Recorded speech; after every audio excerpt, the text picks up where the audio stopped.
Matapos ang mahigit isang taong paghahanap, naaresto na ang isa sa mga suspect sa pagpatay at pagsunog sa katawan ng car dealer na si Benson Evangelista. Ang dimanoy gunman na si Rolando Talban, naaresto matapos masangkot sa pangha-hijack sa isang tanker sa Cavite. May report si Emil Sumangil. Siya si Rolando Talban, itinuturing na most wanted criminal ng Region 4A. Kabilang daw sa galamay ni na Roger at Raymond Dominguez ng Dominguez Carnapping Group. At matagal nang pinaghahanap ng batas, makaraang maugnay sa brutal na pagpatay sa car dealer na si Benson Evangelista noong Enero ng nakaraang taon. Nahulog sa kamay ng batas si Talban, makarang mang-hijack daw ng trailer tanker sa Cavite noong Agosto 29. It came in accidentally dahil sa pursuit namin sa isang hijacking incident dito sa Statol Way. Ayon sa report, pagkatapos mang-hijack, umiskor pa raw ng shabu si Talban, lula ng getaway vehicle kung saan ito isinakay ang dinukot na driver at pahinante ng hinhijack na tanker.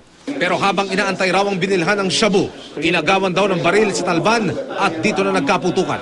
Dahil malakas pa rin itong Talban, kaya nabaril niya yung driver ng truck. Yun. Tapos yun ang nag-catch ng attention doon sa traffic enforcers, bystanders, para tumawag ng pulis. Nakaharap ni Talban ang ama ni Benson Evangelista na si Arsenio kanina. Ang totoo pong nagpapatay niyan, sir, si Alfred Mendiola po kasi raw po makikilala daw po siya. Humingi ng tawad ng sinasabing gunman. Aaminin ko po kasama po ako dyan. Kasama ka? Pero ang trabaho ko lang po dyan magtali po ng mukha. Tsaka ang tunay pong bumaril dyan, si Joel Jacinto po. Si Joel Jacinto, Opo, at si Jason Miranda po.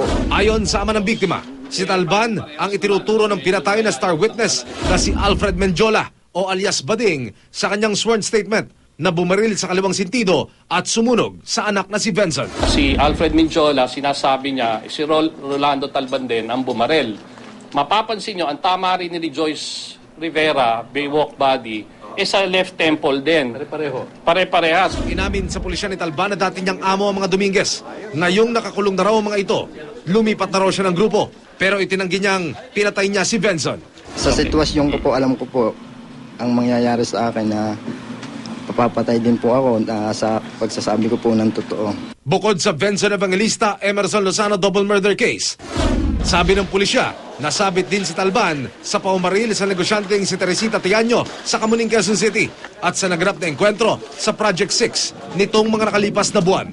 Muling nabigyan ng pag-asa ang pamilya Evangelista na mahuhuli pa ang mga nasa likod ng krimen. Kabilang narito si Joel Jacinto alias Boy, ang mekanikong kasama raw ni Mendiola na dumukot kay Evangelista nang i-road test nito ang Toyota Land Cruiser ng biktima bago itumba. Humihingi po ako ng tawad po sa nangyari po sa anak po ni Mr. Evangelista. At handa po ako makipagtulungan. Emil Sumangil, GMA News.